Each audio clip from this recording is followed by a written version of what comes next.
Приготовив такую рисовую запеканку, вы не только сделаете вкусный и сытный завтрак или перекус, но и ответите на вопрос, куда деть оставшийся отварной рис.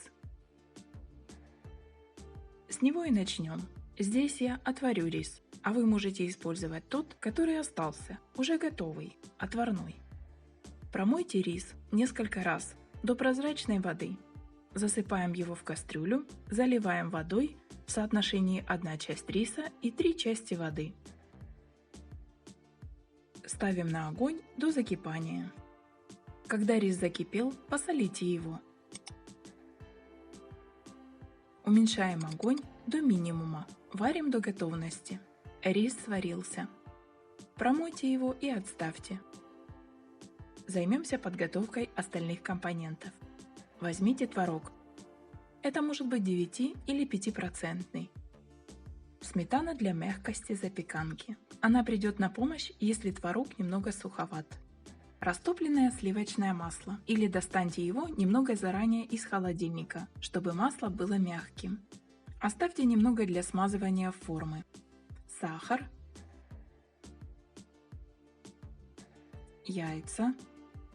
На этом этапе можно включить духовку на 180 градусов, режим вверх-вниз. Ванильный сахар, соль. Массу перебиваем блендером до однородности. А если остался творог, приготовьте торт без выпечки. Ссылку оставлю в видеоподсказке справа вверху. Добавляем отварной остывший рис. Смазываем форму сливочным маслом.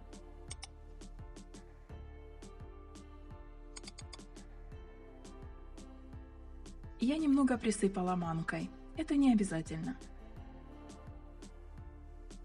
Отправляем творожную запеканку в духовку на 45-50 минут.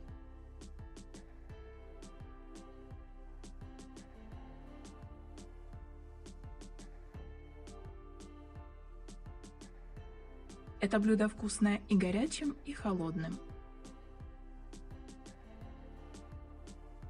Сметана, фрукты, сгущенное молоко или сахарная пудра. Очень вкусный завтрак, ужин или перекус.